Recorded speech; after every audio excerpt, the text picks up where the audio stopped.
this live is not going to be that long, so right. Yes, I'm live, so live is working.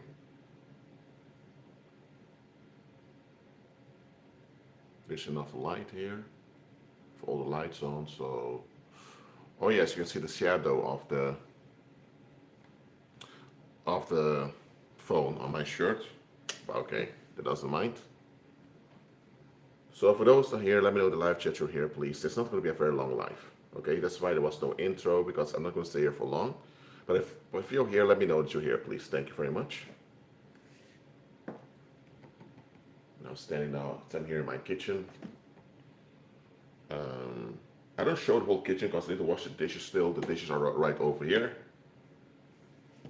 And Dementia, thank you for being here.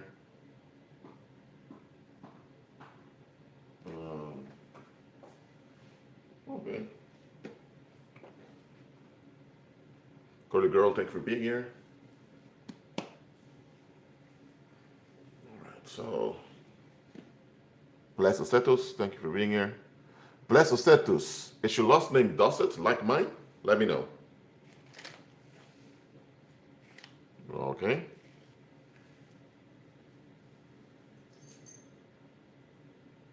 So, why am I doing this live stream in my kitchen? Well, I just want to show you guys and ladies and me. I'm alive and well. I'm perfectly healthy and fine. So, if I would only make live streams when you hear my voice and a screen, you may think, okay, is everything well with Rashid? Well, you can see now everything's fine and well with me. I have no scars, no scratches, none of that. Osiris, thank you for being here. This is a place I'm staying for now. Yes.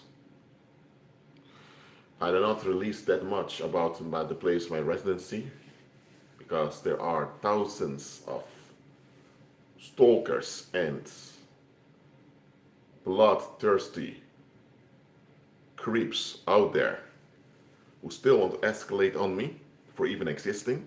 But this is where I'm staying at the moment. Okay? And as you know, I always make sure I have some type of leverage when it comes to residencies.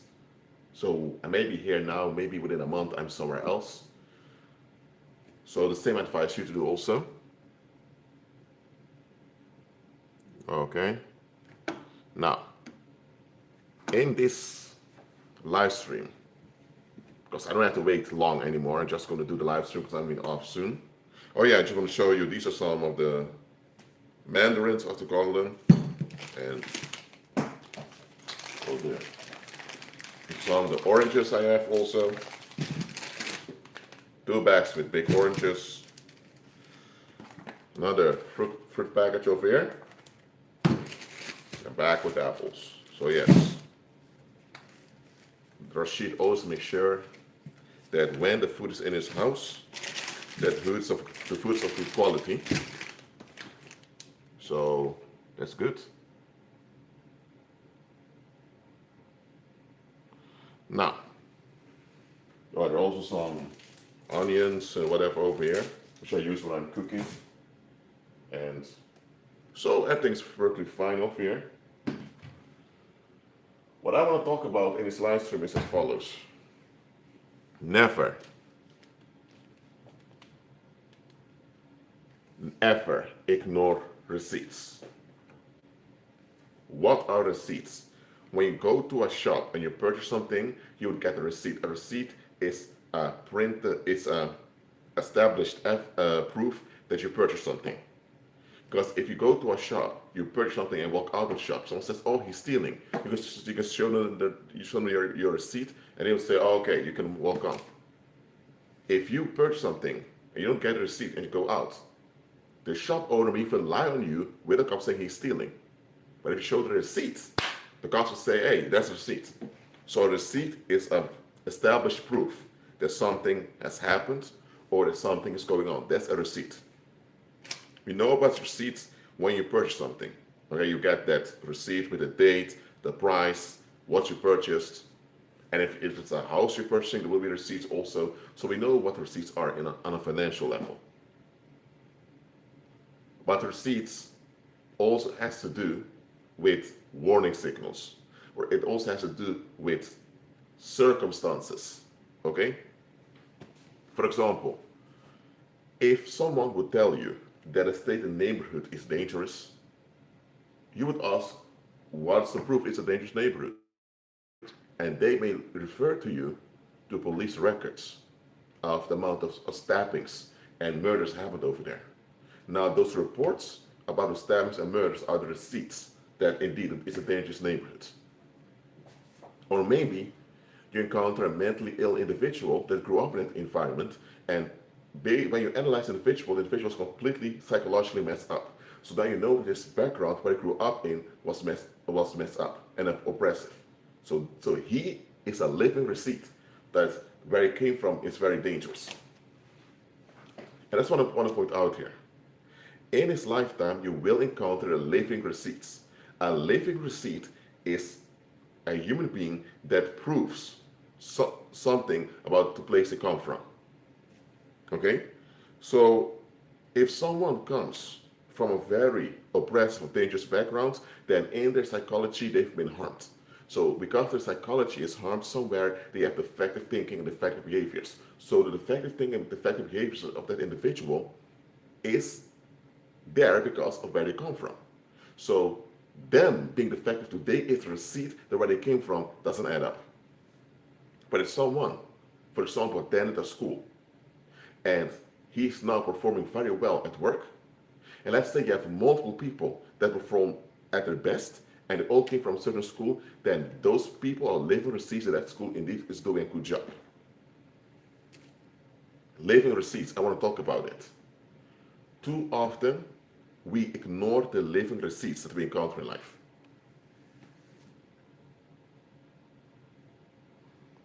So,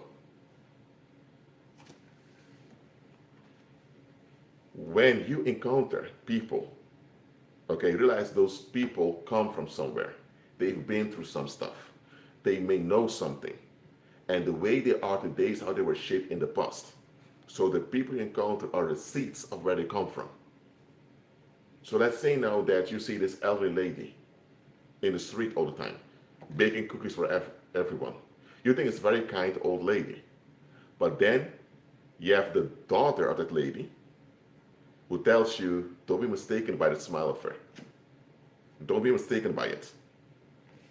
If you're not aware it's her daughter, you may think, why are you talking so rude about, why are you so rude about that kind lady over there? And then she tells you, I'm a daughter. She's only kind like that now because she has no other option or because she gets some attention. Okay, why is she always baking cookies and sharing them in the streets? Why don't you ever see her children, grandchildren visiting her? I'm one of her children and I don't visit her because she's out of her mind. So now you have in front of you a living receipt that that lady that you thought is a kind elderly lady is really not what she appears to be. Now, when you come to this living receipt, are you going to deny what the living receipt is testifying to you? Or are you going to consider what the living receipt is telling you? Now, I know that there are people who love to lie. I mean, there are people who just want to lie and conduct smear campaigns. That's true. So I'm not saying that everything people tell you, you have to believe it. Okay?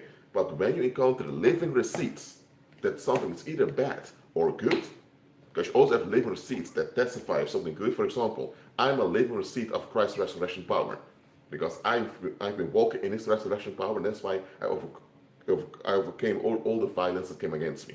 And that still come against me, I still overcome it. So I'm a living receipt of Christ's resurrection power. So if anyone wants proof that Christ is resurrected, they can look at me and my life, and they can see, Christ's resurrection power is working over there. So I'm a living receipt of Christ. So a living receipt can also be a human being that reflects something good, that validates something is good indeed. But when you encounter a living receipt, and that living receipt is a receipt of warning, do not ignore it. And that's something we tend to do. Because this is the thing about fallen mankind. And believers need to be renewed from that fallen thinking. But too often we still have that fallen thinking in us. Or we still have the tendency to agree with some fallen statements. Okay? So when we encounter someone, an individual gives us a good feeling because they are kind, polite, so they gratify us. Because they gratify us, we feel happy with them and we put them in a positive category. And that's how wolves in sheep's clothing operate. They come and give you a warm feeling. They come and give you this sense of being welcome. They love bump you. They, how I'd say, they charm you. They charm you with their love bombing. And by doing that, you develop a positive image of them. And it's this positive image that you will reflect on mentally every time you think about them or someone talks about them.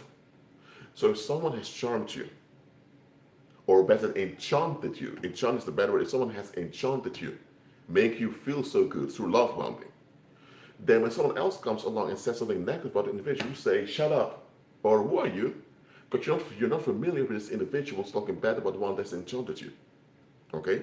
So according to you, this individual talks crap or shit about an individual you think you know. You think this individual is really rude, polite. You then put them in negative category. Why?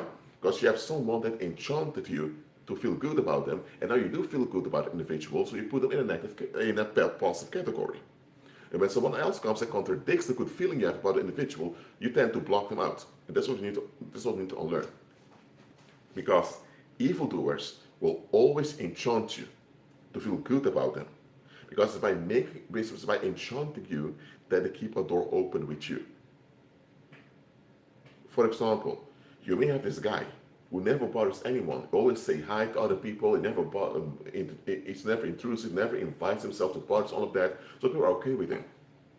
Then one day, the police comes by and they're looking for the guy. And she asks the police officer, sir, police officer, can I ask why you're looking for the guy? Because you've been asking us a lot of questions about him. And the police tells you, I can't tell you too much because of the investigation.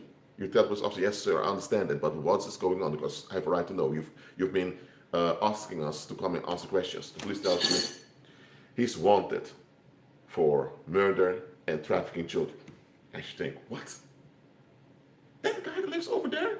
Nah, he never bothers anyone. And here's the thing, you simply don't want to believe that that guy that the police is looking for might even be involved something remotely close to child trafficking and murder. But then, when the proof comes out of the investigation and the guy even confesses to the crimes, now you're falling apart to think, what? How can this psychopath have been living amongst us for years and we never noticed it? I'm telling you why you didn't notice it. Because the moment he arrived there, he enchanted you. He love bombed you by mirroring your expectations. And by doing that, you got a good feeling about them. And he made sure to keep you at a distance, because the more you're involved with someone, the more likely you are to see their flaws. The less involved you are with someone, the less likely you are to pick up something wrong about them. That's why I say in the world, familiarity breeds contempt. You ever hear that phrase, familiarity breeds contempt? Now you know where it's coming from.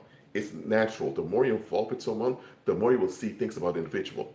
So in the world, because people are afraid of being rejected, they want to keep some distance, because they know the more you are involved with them, the more you will notice things about them, also things don't add up. Okay? And that's why at work and in the government, you have this thing called things, yes sir, yes ma'am, this social distance in how you relate to people is to prevent feelings of rejection, because worldlings can't handle that. Some worldlings even end up homicidal or suicidal when they feel rejected. Oh, but okay, now you understand where the phrase familiarity breeds contempt comes from. Now back to the example.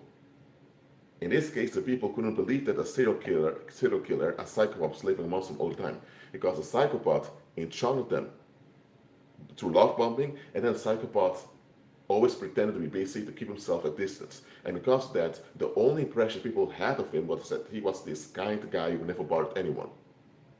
Okay? If he would have been more involved with them, they would realize something off this individual.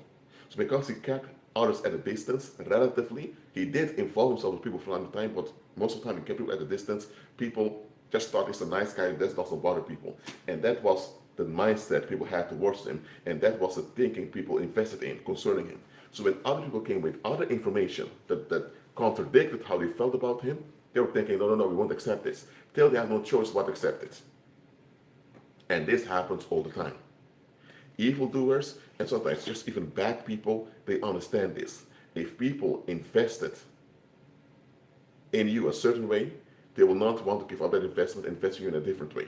So if people thought very bad of you, if people's first impression of you was that you are a loser, that you are a backbiter, a stab, if people had a negative view of you, and they've invested in this negative view, if later it's proven their negative view is wrong, they will likely excuse themselves for having a negative view instead of admitting, yes, we were wrong, for projecting bad things onto you.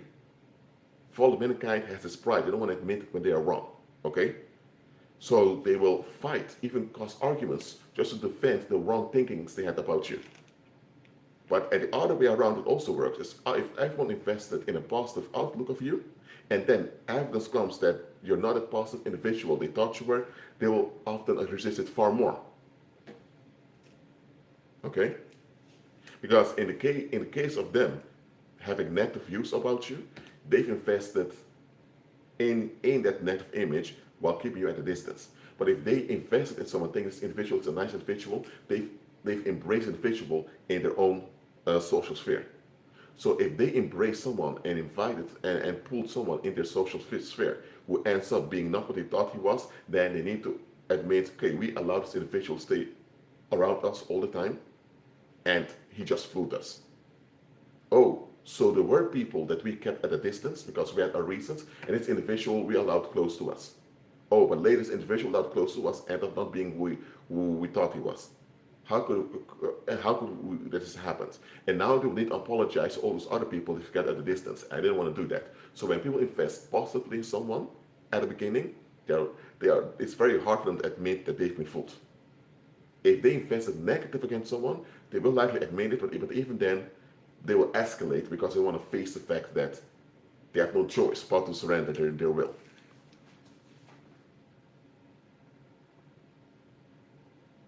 So, understand this.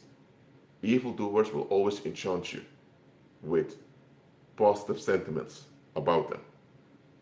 Okay, either they play the victim or they play the hero, whatever role they take is to enchant you. And the moment you invest in that love bombing that they've done to you, it's the same as handing over your Facebook password to a complete stranger. You can survive giving your Facebook password to a stranger. You can survive giving your bank details, including your PIN code, to a stranger. You may even survive all of that. But you likely will not survive investing in a positive image of a charlatan. A charlatan will love bomb you to enchant you with positive sentiments. And the moment you fall for that and invest in that positive image they portray onto you, you likely will not survive that. Because most people won't even realize that they've been tricked. And that's what I'm teaching you right here. So if someone has been tricked, and they found out the hard way they've been tricked, and it cost them a lot, and later you encounter such an individual, I'm telling you, listen to what they have to say. You may not agree with how they are dealing with it. Maybe they've become bitter. Maybe they're still in denial about some stuff. But at least if they are a living receipt, take seriously what they are telling you.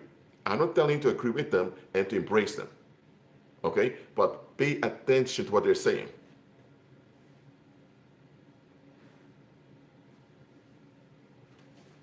Okay? For example, if you have, let's say, if you have a shop, for example, at the corner, and the shop is there at the corner, it's been there since you were a little kid, little child. Since you were 6 years old, that corner shop was there. Okay? And now you're 25, now you're 26, it's 20 years. So 20 years that corner shop has been there. But then you come with one of your friends who comes from Japan, and the friend from Japan looks at the corner shop and he gets a weird feeling saying, let's say your name is Kevin. Kevin, I don't get a good feeling from that shop. And Kevin asks him, Taro, why you say that? Taro tells you, I don't get a good feeling from that shop, man. Okay? And then Taro stays with you for a week. And Taro asks you, Kevin, haven't you noticed that almost nobody enters that corner shop? I've only seen one customer in a whole week. How can that guy or whoever owns the place have so many goods in that shop and he barely gets customers? How does he survive?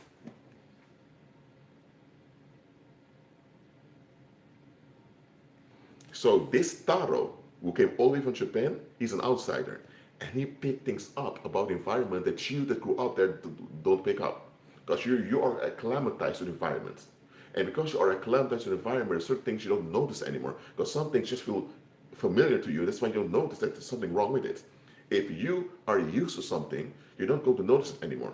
For example, if you're in a building and there's this very horrible stench, because there's a sewer that's open, if you stay in the stench for several hours, you won't sense the stench anymore. Others that come in with fresh lungs and with fresh air in their nostrils, when they enter that place, they're hit by the stench. But you that have been in the stench for a while, you don't sense the stench anymore. Or maybe you're in a house that's quite warm, okay? And people come from the outside with natural temperature, come in, suddenly, whoa, it's quite hot in here. You don't sense it anymore. So when you're acclimatized to something, you're acclimatized, okay? So you won't notice if it's out of line or not.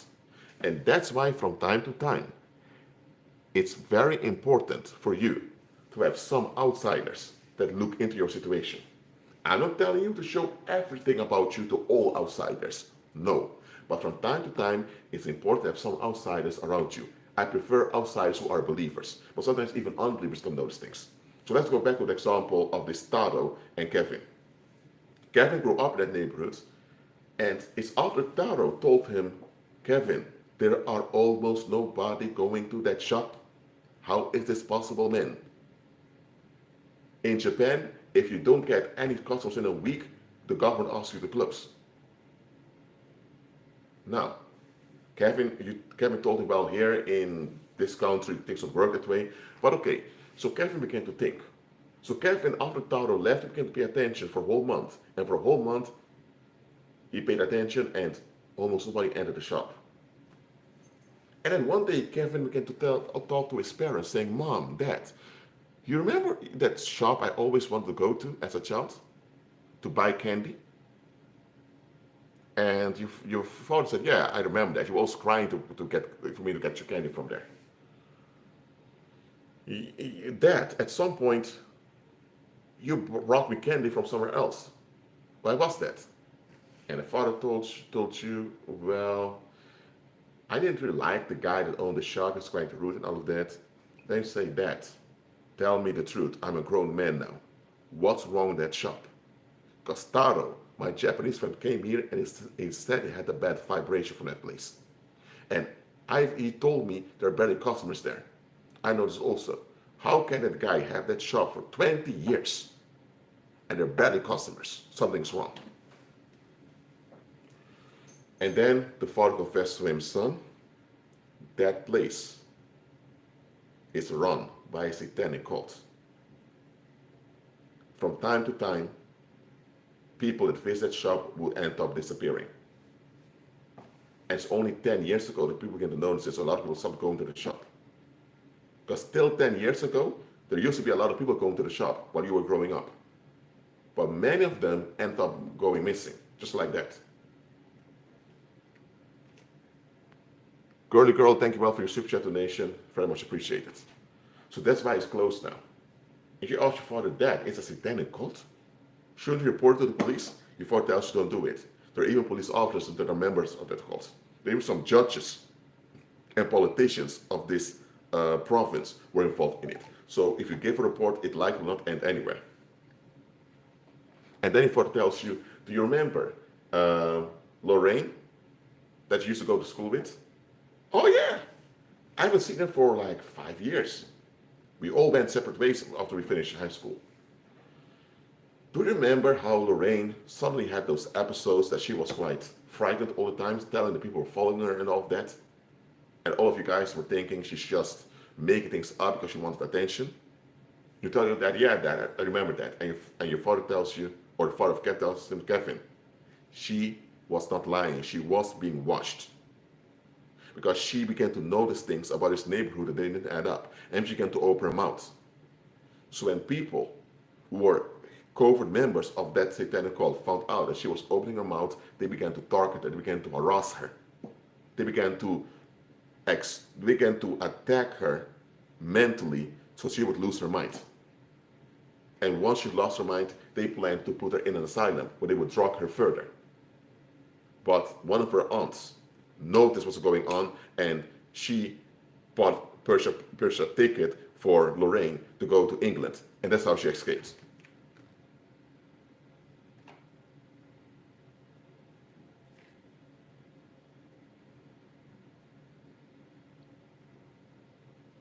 So gang stalking is something that really happens. Now you may ask me, why do such things happen? And what I just told you is a modified version of things that actually happened. Okay? There are many such things that are happening. But okay, why does gang stalking happen? It happens for a very simple reason.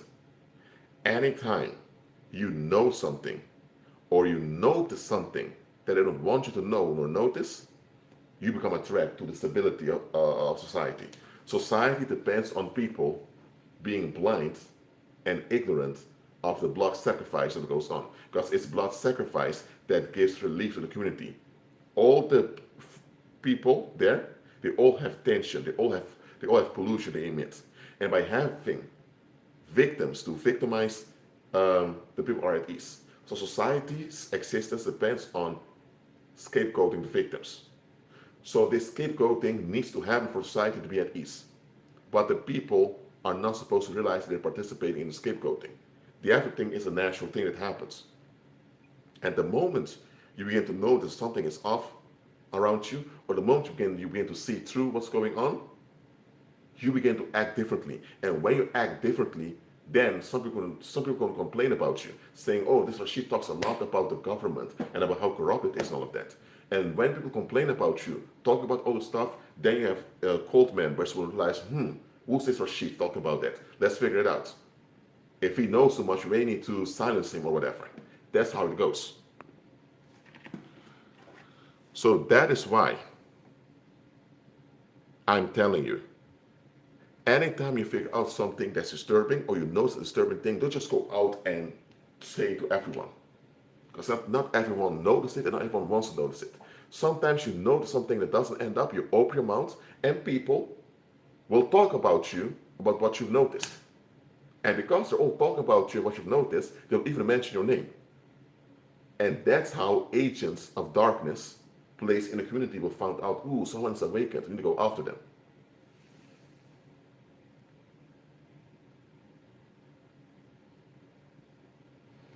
So am I telling you just keep your mouth shut and enable bad stuff that goes on? No.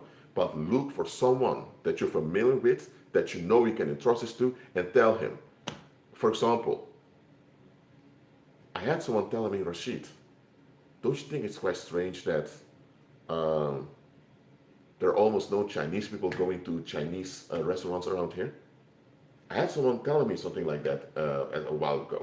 At the time, I didn't really pay much attention to it, but I realized, indeed, why do you have a Chinese restaurant and the Chinese population rarely goes to their own Chinese restaurants? That's quite weird.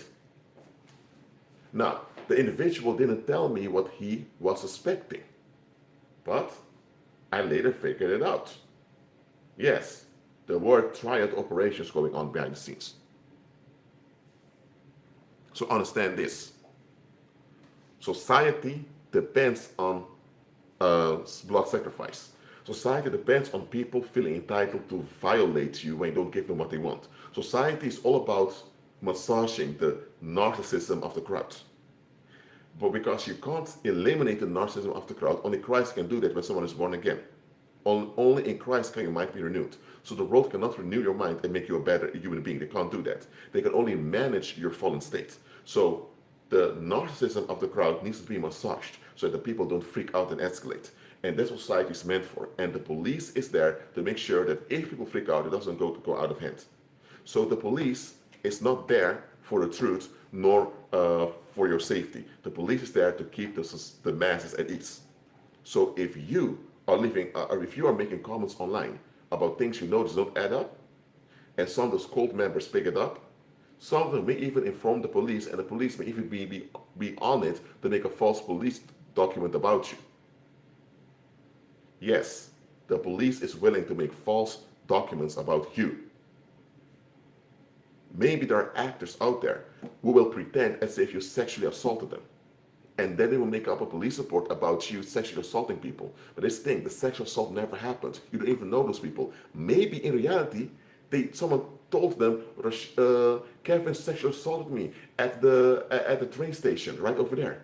But the day they mentioned, there were security cameras and you were not even around because you were in a world, not a city. But the police is in on it. You know why?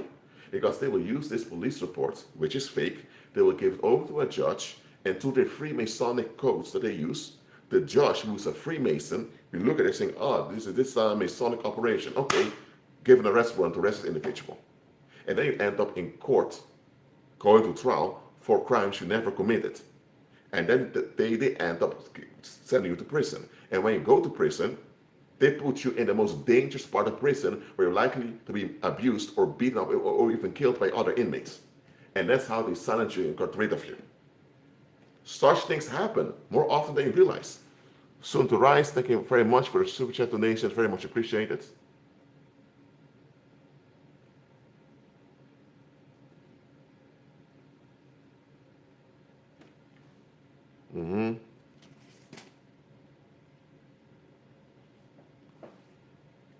And that's why I'm telling you, this whole idea that society is this organization, it's there for your benefit, let it go. Society is a narcissistic construct to keep the societal narcissism in check. That's what it's meant for. And the government and all institutions are just there to keep the masses at ease. That's it. So if you, for some reason, are a threat to the ease of society, you become the enemy of the state, and you become the enemy of society. Not only of the state, but also of society. They will frame you, set you up for stuff. And here's the thing. Intelligence agencies are allowed to use violence and to ignore certain laws just to serve society.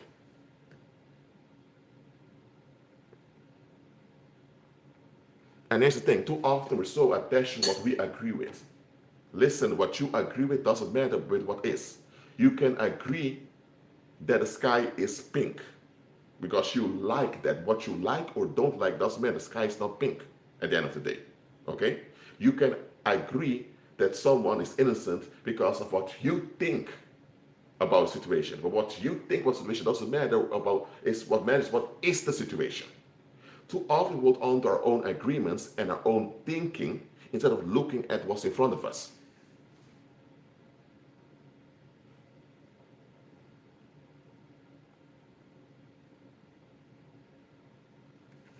Okay? Too often so focus on our agreements, do we agree with it or not?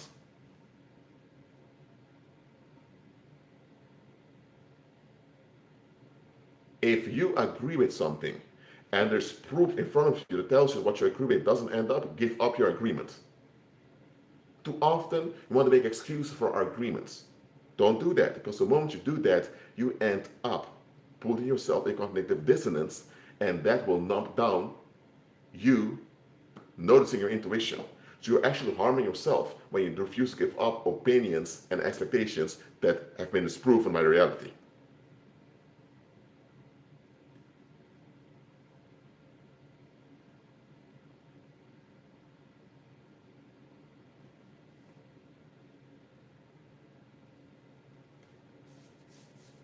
Look, sometimes you have those criminal cases that appear on television.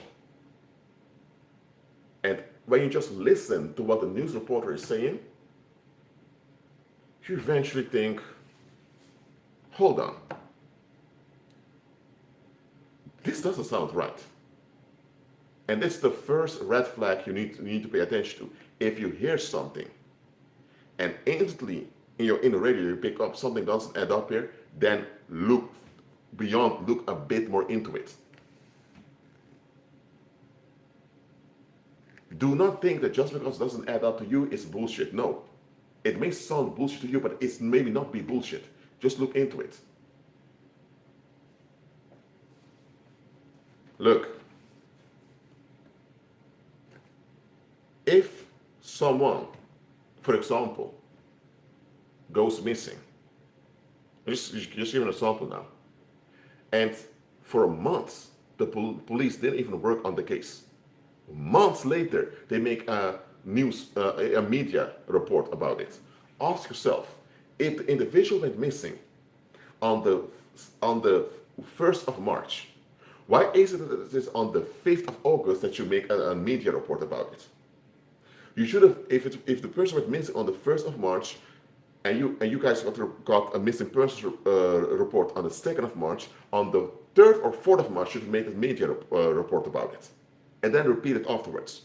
Sometimes you have people that go missing, and it's months later that they begin to make a media report about it.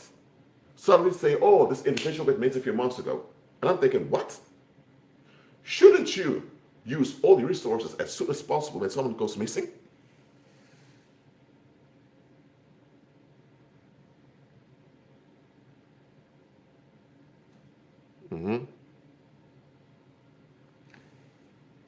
So when you hear about missing persons cases, where the police and the media only talk about it months later, as if it happened yesterday, that's a red flag already.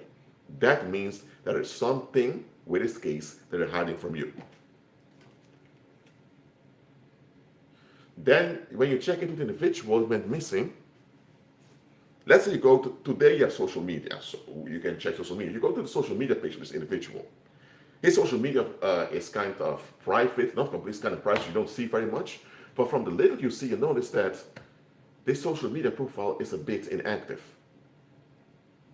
So, you check more stuff about the individual. They tell you the individual was last seen at the mall, near the McDonald's. So you go to the mall where the individual went missing, and you are there, you realize, hold on a minute. This mall has cameras all over the place. And there's only one way out of this mall, that's right over there. And when you go outside there on the square, there are more cameras. There are hundreds of cameras from all around. So you begin to think, hold on a minute. If this individual was last seen over here at this McDonald's, how come this individual walks out of this mall onto that big square and nobody notices anything anymore? And you also realize that there are government security cameras even in the streets nearby.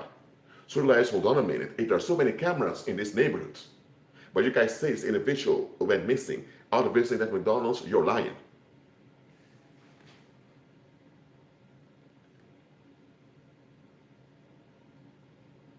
You're lying. There are times that an individual that was murdered was a scapegoat of the community. Nobody liked the individual because the individual was up to something. And someone from the community actually did the dirty work by killing the individual. But if the police will solve the case, then the embarrassment of the community will become visible, and that will lead to more escalation. So to keep the mass at peace, the police will pretend like they haven't found the body, and they will just put out that individual is missing. It can be they already have the corpse, and they already did the medical examination. But they will keep it hidden and pretend like they're still looking for the individual, just to throw people off. And later, after a year or two, they say, oh, a body was found. The individual is dead. And then they'll bury the body. But they had the body 2 years ago already. They do such stuff. And they think the masses are dumped. And unfortunately, in many cases, the masses are dumped because the masses don't pick it up. And then there are times there were people who knew too much, and the authorities want to silence them. So the authorities find a way to get rid of them. Such things happen. Some people say, Rashid, these things happen in Latin America, in those third world countries. It may happen somewhere in Asia where you have the Chinese mafia very active, or in Japan where the Yakuza is active. But here in the safe Western world, in the United States of America, or in Europe, or in Great Britain, no, such things happen over here. We're well civilized. I'm sorry. What you're thinking is utterly bullshit. It happens a lot also in the Western world.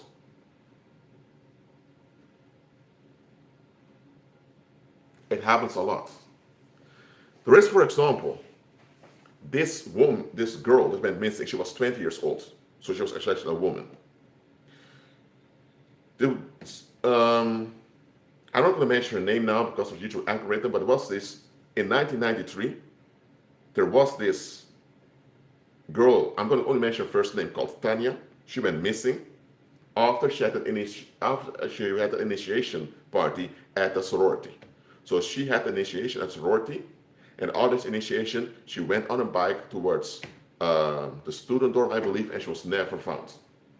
Till this day, 1993, that's almost 30 years. Right now it's 28 years, I believe. Well, yeah, 28 years, because I'm turning 30 this year. So for 28 years, nobody knows what happened to her. But that place nearby where she lived has a forest, and many bodies were found in the forest over time. People that were murdered in ritual ways.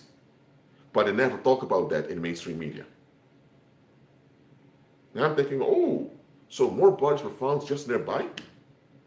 Like, couldn't this girl be part of the killings that were happening nearby?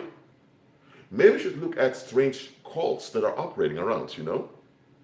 But for some reason, none of the Dutch police ever thought about doing that, which is quite weird. And several years ago, there were independent researchers. I don't know who they were, because they want to remain anonymous. In 2012, there were anonymous researchers who put out receipts online. So they did research and they put sources and receipts online of this Dutch family that lives in Nijmegen, who was actually running the blood sacrifice rituals in the Netherlands. Okay? And even pointed out the young men who were leading this in the family. And they handed over all those receipts. They put them online, they put them on social media, and even gave the receipts to the police. Nothing was done about it till this day. Some people say, well, those receipts were just conspiracy theorists making things up to get attention. I'm thinking, who in the right mind spends time making up such dangerous facts, knowing full well they can be put in prison? Nobody does that. And I examined some of those receipts, and I figured out that many of the things that were saying in those receipts were actually true. You could verify them. So I'm thinking, if there were people anonymously informing the government, and they also told in those receipts who it was that killed this girl that went missing in 1993, I'm thinking, why don't people even talk about those receipts anymore? Now I know why. Because they don't want to talk about it. But almost every year they say, oh, the parents of that young girl still don't know what happened to their daughter. Oh, poor them. They make an emotional thing on the media continuously. I'm thinking, with all the technology you have to spy on people, because the Netherlands love to spy on their citizens. They love to do that. They love to wiretap their own people. Okay? With all the wiretapping and spying technology they have over here that they use on their own public, you mean to tell me that in 28 years you couldn't have figured out any clue or any lead about this girl? I'm sorry, but that's bullshit.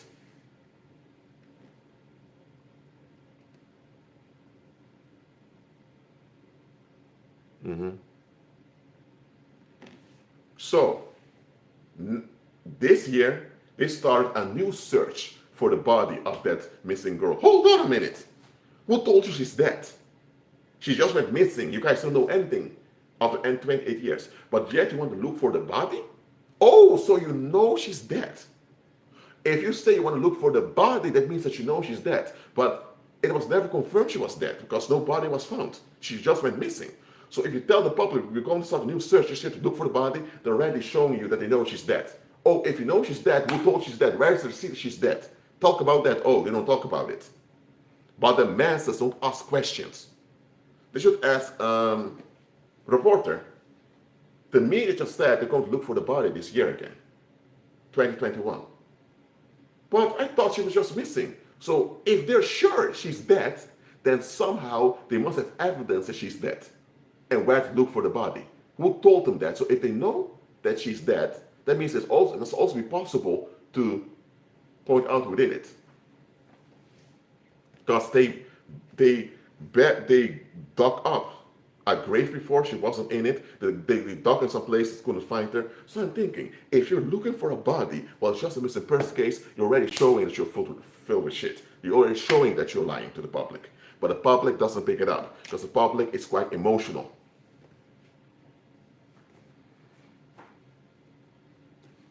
Mm-hmm.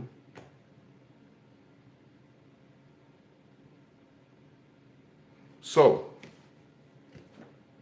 that's why I always tell you, saints, examine the context of your situation and always pay attention to warning signals. Worldly people are often sacrificed like that because they don't pay attention to warning signals. They don't look at the bigger picture. Now, I'm not saying that they are able to kill you when you walk in the power of Christ, but still, they are able to cause harm to you if you're not walking in the power, if you're not wise as a serpent. So I'm telling you, look at the big picture and examine the context. If you feel like this accusation in the air against you, move out of the situation, okay? Or keep yourself at a distance. When you're out of the situation, they cannot set you up. If you're in the situation, they can set you up. That's how simple it is.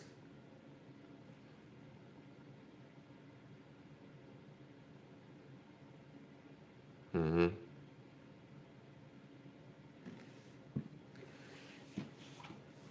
Me, I was the living sacrifice that failed. I was the scapegoat they couldn't succeed in silencing. I was a scapegoat they couldn't get rid of easily. I was a scapegoat that they couldn't shut down. Instead, I ended up shutting them down. That's it. So I'm a living receipt of the resurrection power of Christ working and flowing through me.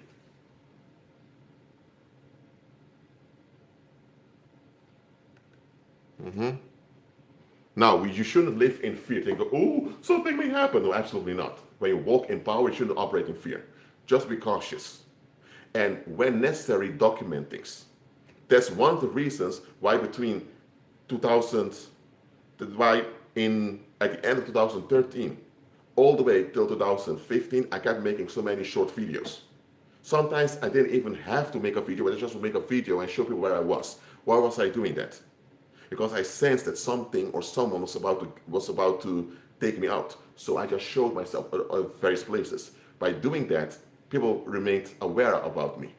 So when you have a whole public that's aware of you, it's very hard for them to make the move. Because you will get the whole public behind them. That's what I did. And it ended up helping the growth of the channel to become what it is today. But that's why I did it. John Warner, thank you very much for your super chat donations. Very much appreciated. Thank you very much. I kept on documenting myself. I lived at a Dutch harbor town at some point, and I recorded myself going to, I believe it was a metro station on a Sunday. Now in the Netherlands on Sundays a lot of shops are closed, not all of them, but many are. But then there was this YouTube where someone in the comment section asked me, what is this, what type of town you're living in? Where are the people? Why so quiet? Now at the time I'm thinking, she's like an American. She doesn't know that on Sundays things are closed here in Europe in many places. But then when I reflected back a few years after that comment, I realized, this place is quiet indeed. And there was this believer from the Netherlands who visited me in that town and told me, Rashid, I don't feel comfortable in this town. I went to the mall over there and only saw like 12 people. And it's a very busy day. It's during the day. It's during the day, such a big mall, only 12 people. Something's wrong here. So that female commenter that saw that video I made several years earlier, she noticed something I didn't even notice about the place. So I've learned that by documenting things, whether it's on camera or whether it's through documentation, whatever, it can help you to reflect back on stuff. And sometimes outsiders see things very quickly that you don't see.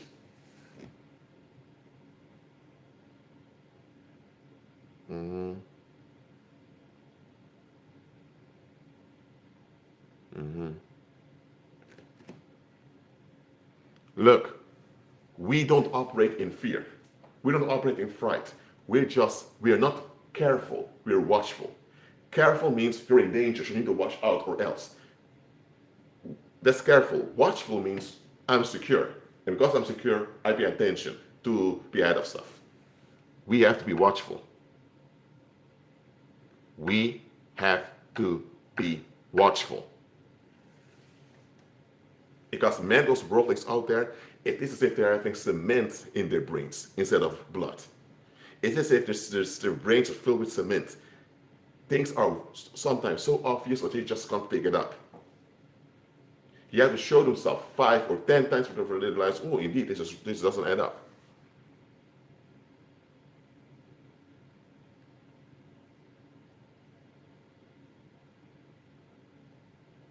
Mm-hmm.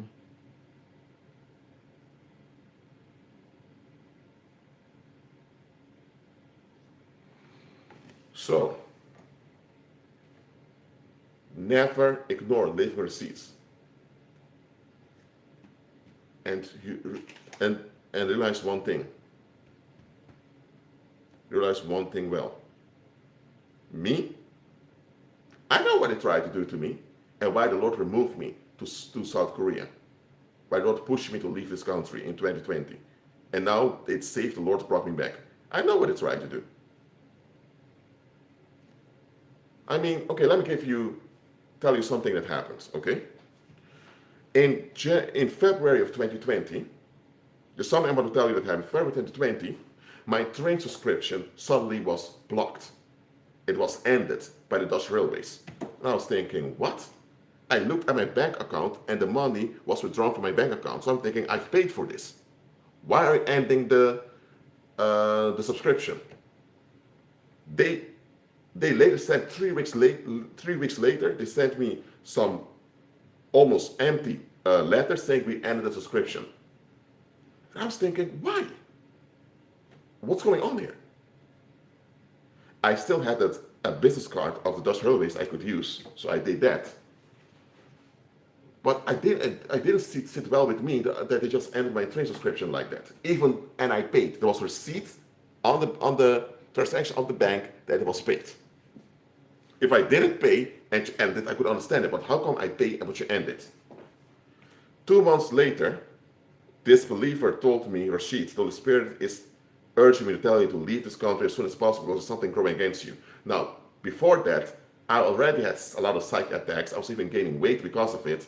And I also had this short vision of people stabbing me near my home in The Hague. So I also went to prayer about it. So the Holy Spirit pushed on me to get out. So Japan was closed, thought, why not South Korea? Everything worked out. Then, after I came back to the Netherlands, because I was supported here by the United States, because they didn't allow me there to enter the United States, I decided at some point I'm going to get like 2 weeks ago, I wanted to purchase a new train subscription. I couldn't do it. Then I called them. They said, sir, there's a blockade on your card. You need to go to the desk at the railway station. I did that. I went there and the sir told me, I'm sorry, I can't end what's on your card. Because on the computer, it would tell me that my flex subscription was canceled. A flex subscription that you can just travel flexibly to the Netherlands and you pay afterwards. It was canceled with me, but it was removed from my card. How come it's canceled but it's not removed from my card? I couldn't understand that. So the guy told me I can't do it because you have been referred to a bailiff due to a lack of payment. So I called again on the phone. Now another woman was telling me, you still owe us 400 euros of October 2018. So I went online again and I saw in all my receipts online that everything from 2008 till now was paid. And there was never a bill of 400 euros in October 2018. So I was thinking, what is this woman talking about? She's lying to me. I called them again, and there's another lady, and there's another individual on the line, and I told this individual, listen, I've been told I owe 400 euros, but everything's paid here. There's proof. I even downloaded the proof. Then she said, okay, let me just ask for you. After a few minutes came back and she told me, oh, there was this institution in the Netherlands that blocked you from getting a subscription. She gave me the phone number. Later I called the institution and the man tells me we're not even allowed to tell companies which customers to decline. We're not only can give advice. And they handed me details through email of all the data they had about me, which wasn't much at all. So then I purchased another public transport card that came home with my name on it, but with my business address. I use it this time. But still, it was under my name and my date of birth. I couldn't purchase any train subscription. So I called again, and this time I called. It was a young guy I had on the phone.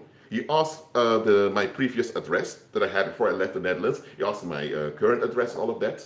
And the guy told me, sir, I can't find any account of you in our system. And I was thinking, what? After that, I thought, you know what? Screw it. I'm not going into this anymore. This is a trap. So I began to think, what's going on there? By law, this is not even allowed. When I was living in the Netherlands, and I asked the Ministry of Justice of Netherlands to give a permit, they gave it within 2 days instead of 2 weeks. So I have no criminal record or anything like that. So how can I be on a blacklist and I don't owe you guys any money? If I did owe you money, why didn't you just say so? Then, after all this came out, a believer confessed to me, Rashid. I didn't tell you this before, Rashid, but a few months ago, I had a dream about you. And in this dream, there were many white women screaming at you, being homicidal, trying to kill you, but you just walked by them. You weren't even affected or bothered by their explosive homicidal rage. And I was shocked by the dream. And I asked them, when did you see this? In November, past November. Well, I was already out of the Netherlands back then. So I just went into prayer and fasting, trying to put things together. And I figured out what was going on. This blockade by the Dutch railways, it can't be justified at all. So the only conclusion was that there was collective contention against me. And the people knew I was traveling throughout the Netherlands, because before I left for Korea, I was just mobile all the time. Once in Amsterdam, then in The Hague, then in Nijmegen. I would be all over the place. So I wouldn't be in one place at the same time all the time. I would work part-time, I would complete my master's degrees, and I would be just traveling around. Probably that annoyed people. So, but because they couldn't stop me or hinder me, they began to escalate and troll the Dutch railways. And because the Dutch railways didn't want any harm to happen to them, nor to their staff, they likely complied with the angry crowd behind the scenes. And it was shortly after that I was pushed by the Holy Spirit to leave the country. So in my case, they even made up stuff that didn't exist just to assist the angry crowd that was after me. Now, all of that has been shut down. I'm completely safe now. But you know why I'm sharing this with you? I'm sharing this with you just so you know. Everyone that walks in the power of the Holy Spirit eventually will become the target of public contention. Okay? And as the target of public contention, they will take action against you to silence you, to get rid of you. And when that does not happen, they will escalate, seeking to lynch you. Okay, that's how it goes. And that's why you need to walk by faith, you need to operate in the power, and you need to obey the Holy Spirit when you get instructions. It's very important.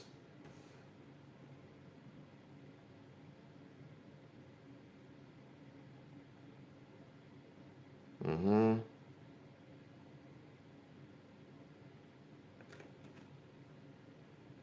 Okay.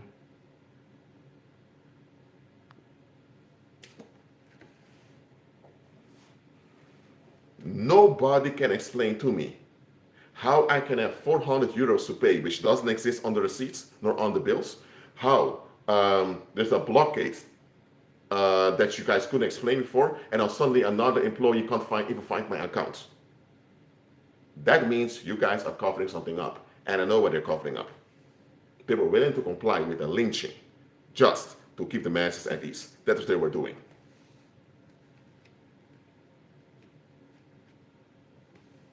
So I'm telling you, as believers, you will go through strange situations. And this is not the only strange thing I've encountered. I've encountered many more strange things. I'm not going to overwhelm you with them. Just know, walk in the power and keep your eyes open always.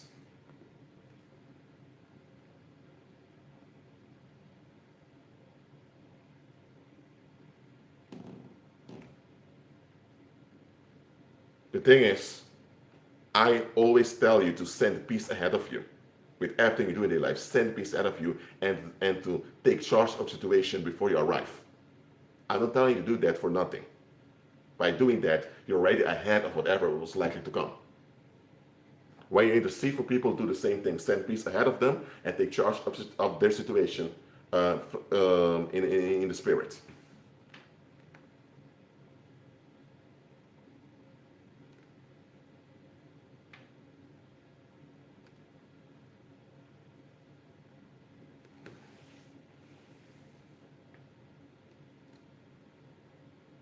Here's the thing. A lot of believers don't notice warning signals. I know about another believer. I believe he's an Irish believer. I believe, yes, he's Irish. He rented a place. He paid on time. He paid the how to say. He paid the deposit and everything because it's a full-time job. And one day the landlord told him, "Get out of my house." Hey, he paid the deposit and he paid rent. So the landlord was not allowed to tell him to get out of the house. The landlord said, "You're a filthy Christian. I can't stand Christians. Get the F out of my house." So the believer just left them. Well, but this believer, he has some antisocial tendencies and he doesn't want to give up. So he's somewhere in disobedience, and this disobedience causes darkness around him, and because of that, the enemy has access to easily escalate against him. So that's why I'm telling you, always reflect on yourself and be in full harmony with Christ. Be totally in agreement with Christ. So that the power flows swiftly and smoothly through you. I'm not saying that no weapon will be formed against you. Weapons will be formed against you, but it just won't prosper. If you have some type of darkness that you persist in, you are keeping yourself wounded enough for demons to take advantage of you and for violence to just happen to you. Walk in the power fully by fully agreeing with Christ.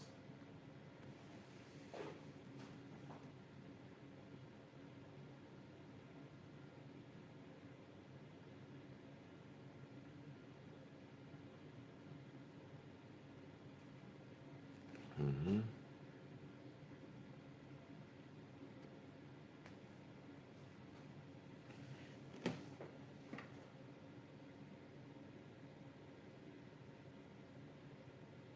Mm-hmm.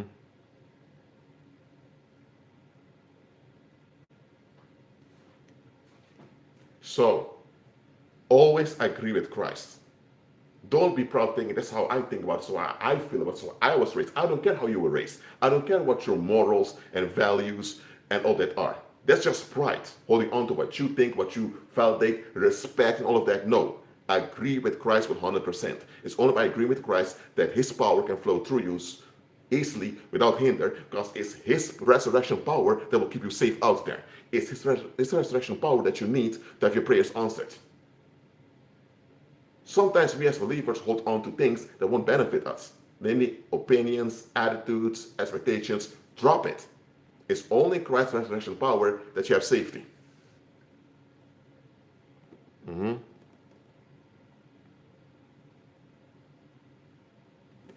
Okay.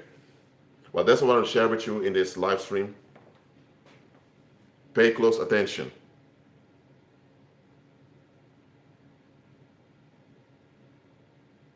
Pay close attention and keep walking by faith.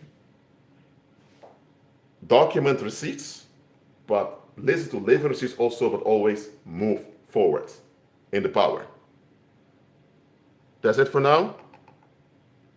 Keep on agreeing with Christ and be at peace.